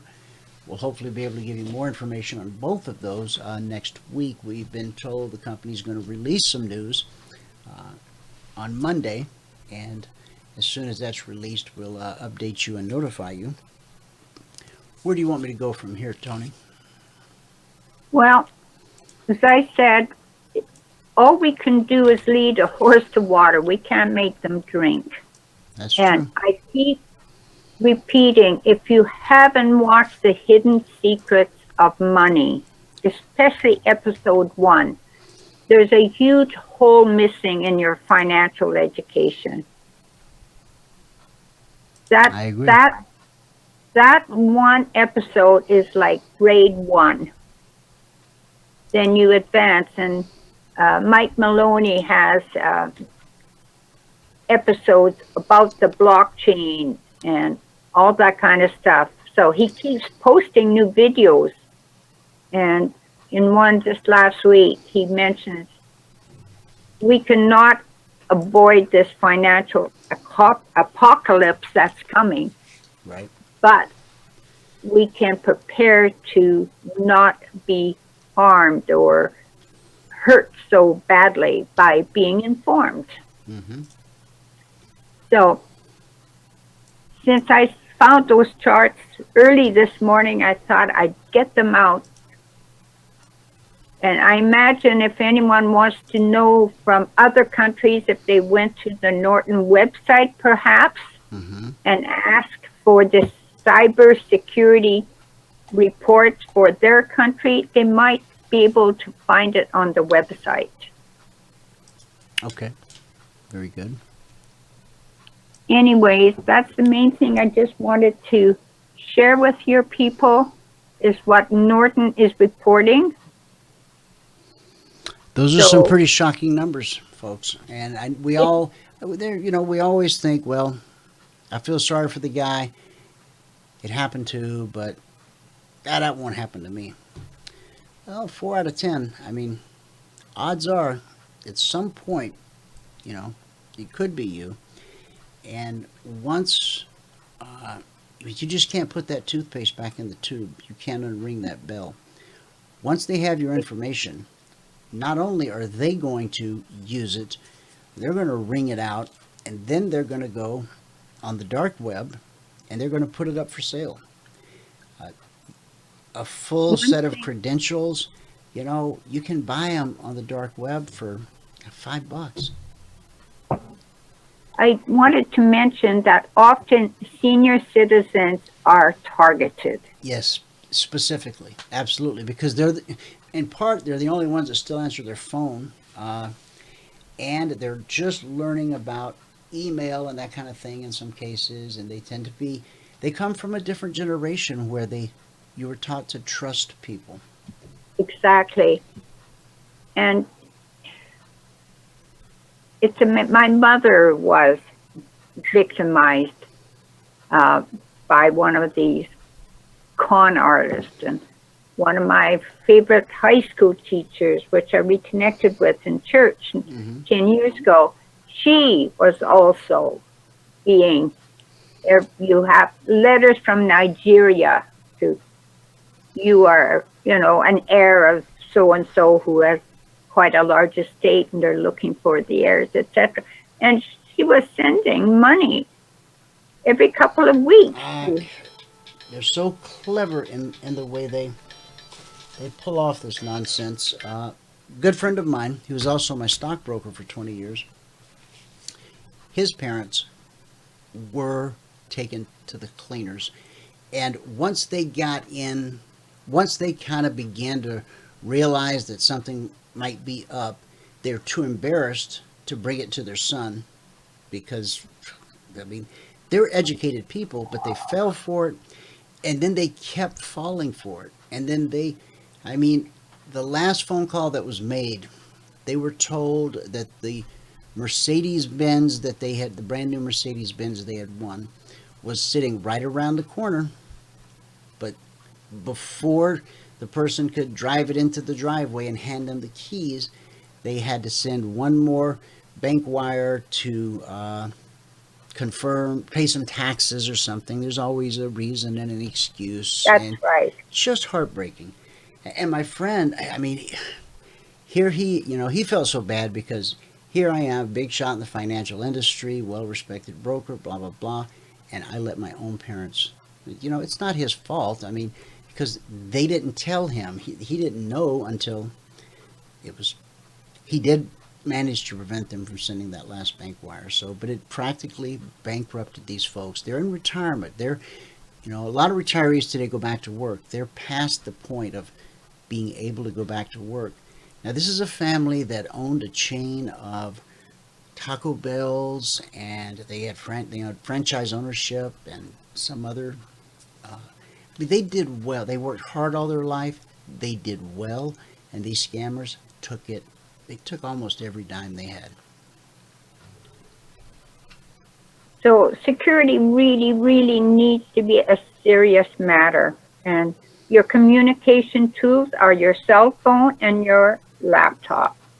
And I am so glad that the team of 12, 13 engineers at Crypto Data came up with this voice over blockchain for their phones and their computers to offer individuals and businesses of all sizes a little more peace of mind once these items are ordered and shipped for their use. The phone will be available first. Here is a quick look at the laptop. Blockchain encrypted email, blockchain workplace, storage cloud. You're hooked up to the merchant, the K merchant and Carrot Bit. Everything's encrypted. Wallet manager. It goes on and on. Unique private key, touchpad fingerprint, a second LCD display. You may have seen some other laptops that have come out lately that they have, when you open it, there's a screen. The ones I've seen, it's like a second screen slides out of the first screen, and you have dual monitor display on one laptop. And of course, the SIM card slot for making phone calls, I suppose. The processor's an i3. I'll be honest, I was expecting an i5, i7, but until I get my hands on one and use it, I won't be able to write a proper review. But as soon as I get my hands on one, that's exactly what I will do, and I'll make the information public.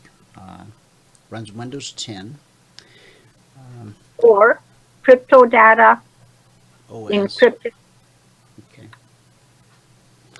I should mention this is just the first model of the phone. Right. Third, Ovidio Toma, the head engineer, and his team will make improvements. Bottom line is what happens on your phone should stay on your phone, and with the K1 and the WIM, it will. Tony, I have an appointment in the principal's office. I got to go see the principal about my daughter, so I'm going to have to jump here, but I will talk to you this afternoon over the weekend. I have 5-6 inches of snow to shovel on my driveway before I can back out to go to my eye specialist appointment. Okay. Well, call me this afternoon, this evening. Text me. Let me know when you're free, and we'll talk a little bit, okay?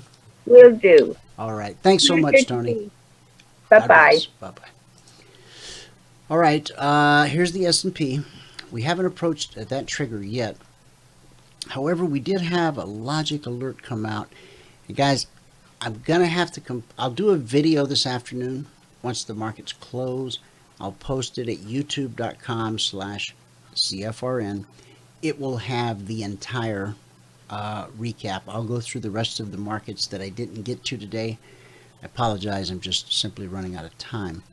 But I want to show you, so far this week, Valerie just sent me a recap at the beginning of the show. Week 75, as of today, 12:20 p.m. Eastern, we issued 52 total alerts, 8 never triggered, 7 we're still waiting on. That gives us 37 actionable alerts. 5 of those 37 were stopped out. So 14% of actionable alerts were stopped out this week. Over the last quarter, 14% were stopped out. Over the past year, 20% were stopped out. So the benchmark that we're shooting for is the 20%. And if by the grace of God we're, starting to run an average closer to 14% than 20%, well, hallelujah. But any day that I can trade with only 20% of my trades being stopped out, I'm a very happy camper. Okay. All right. I know some more questions came into the box. I hate to leave with unanswered questions.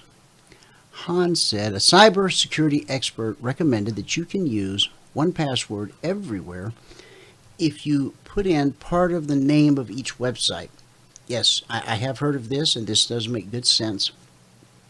If, for example, you're at the website for Amazon, then for the first 3 to 4 letters of the website or company, put that in the middle of your password. So pass, AMAZ, word, that's an example, don't use that one. So that way you have a unique password at each website you sign in at, yet you only have to remember one password.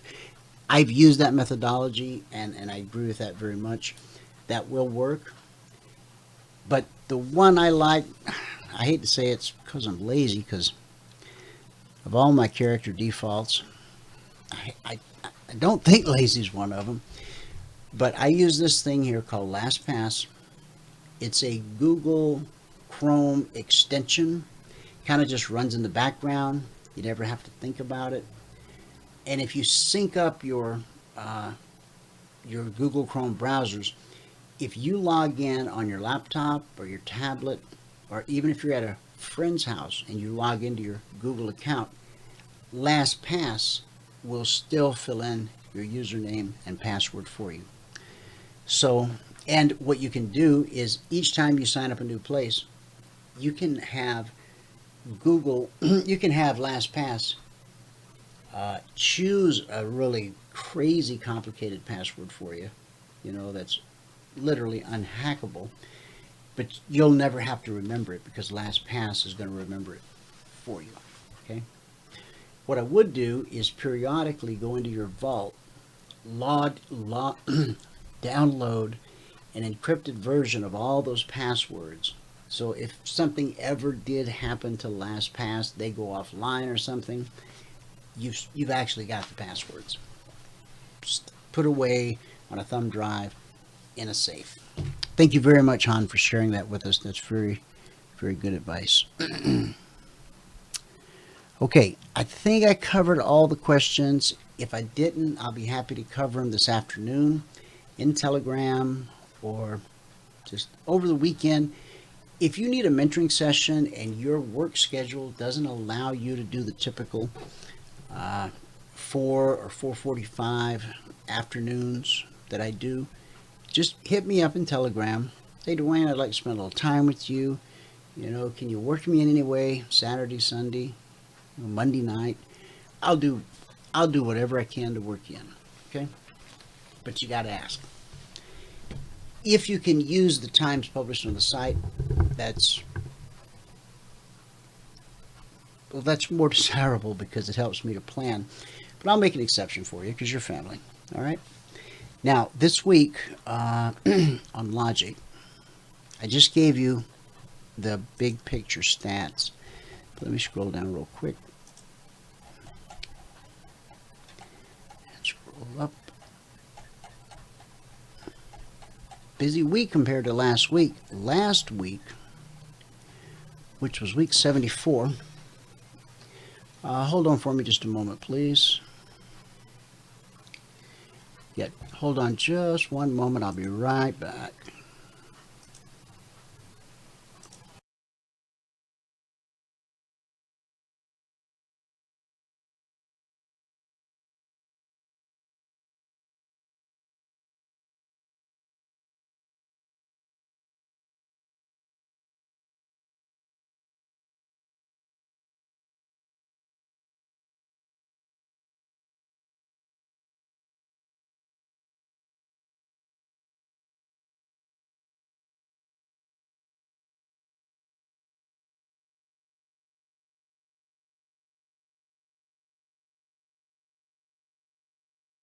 Okay, I'm back. Last week, because of the holiday and market conditions, we only had 18 alerts issued. I just showed you how many we've had so far this week. Thumbs up means we found the target. Red X means we got stopped out. It's been a great week, a blessed week, with a great percentage on stop outs, 14%. And we had about 3 times the alerts that we had last week. Remember, with Logic 247, we only post alerts as opportunity develops in the market. We don't put out alerts to entertain you or ourselves. If it's a high probability opportunity, that's when you're going to get, that's when your phone will go DDD. Could be 2 a.m., 2 p.m. If you don't want to be notified in the middle of the night, turn off notifications before you go to bed. But just remember, as soon as you wake up in the morning, turn them back on. Because important prices, important areas are almost always tested. Even if you wake up to find that one of the alerts put out overnight has already triggered, it's a high probability that trigger again. Okay. As always, any questions, send them to support@cfrn.net. Call Valerie at 949-42-EMINI, and I will recap the remainder of the markets from last night and get them on youtube.com/CFRN. So you'll see the entire radio show there, and then you'll see a second video from today, which will have just the recap. Now, I wanted to point out that on the S&P, along with the Concierge Long and the Concierge Short, last night, or today's the 10th,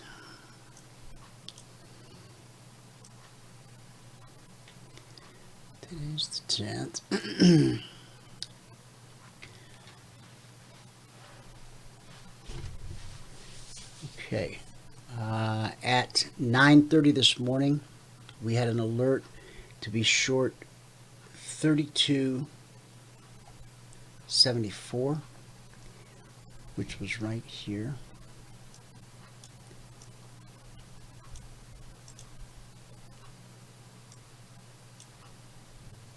I'm going to have to pull this down. 32.74.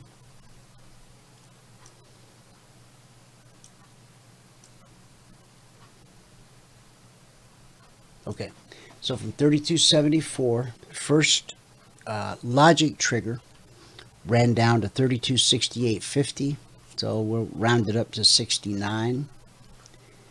So from 74 to 69, that's a 5-point per contract move. $250 per contract traded. If you've earned the right to trade 10 contracts, it's a $2,500 move. Price got back above the trigger.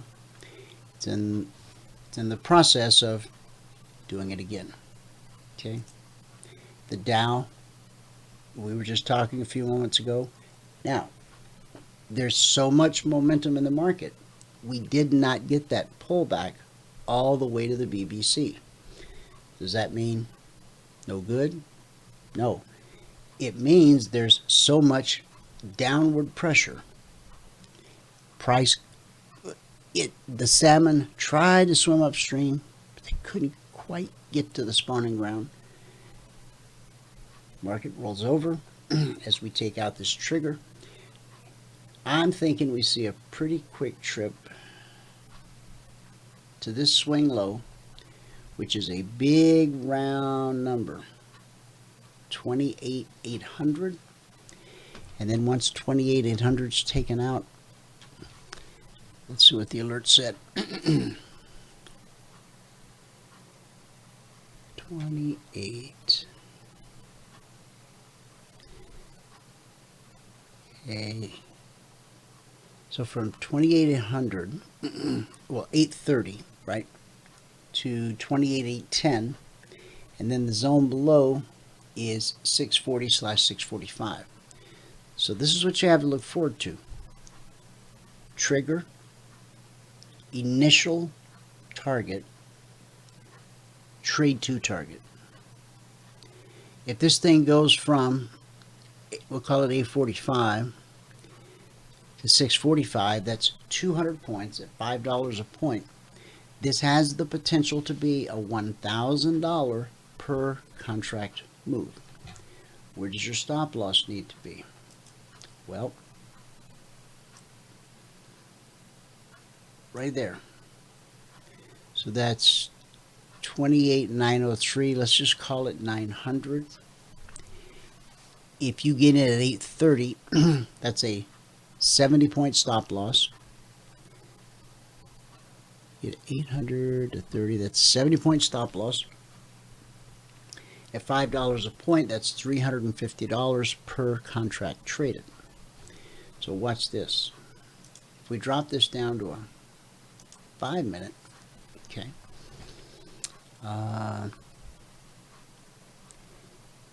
Here's where we get ready to trigger again.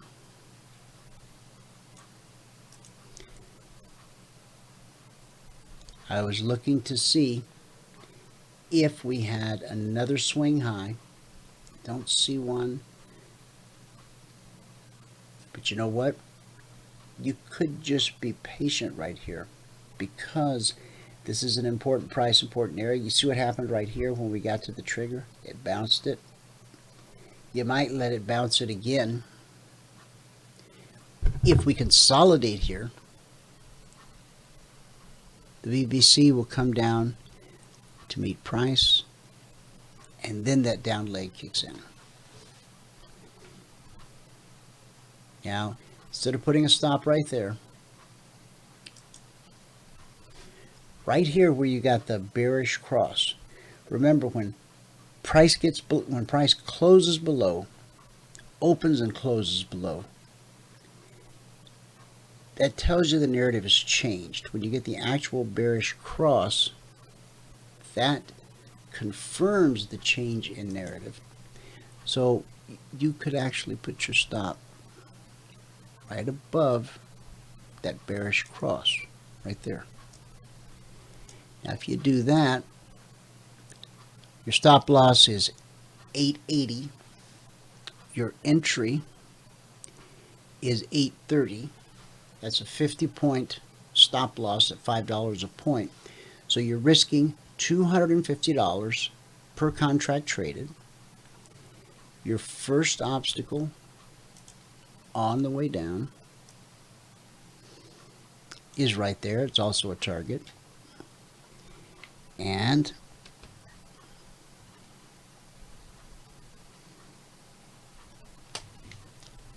I would look for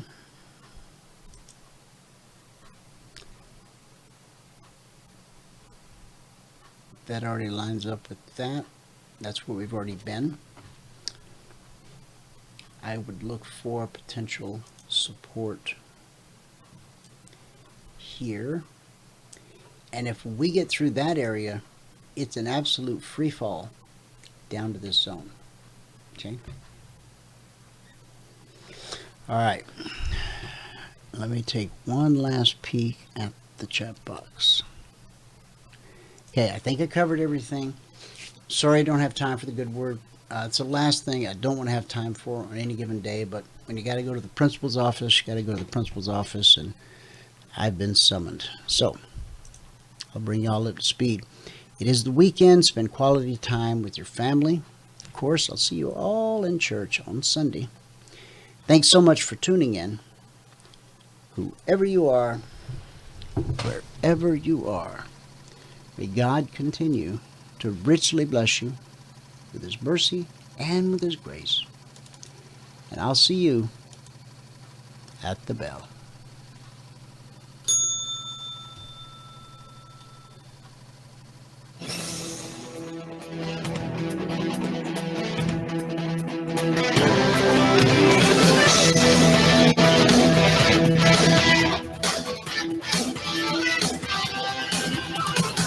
Remember this, there is no greater return on investment than to see a human life changed and given hope. As always, pray hard and trade safe.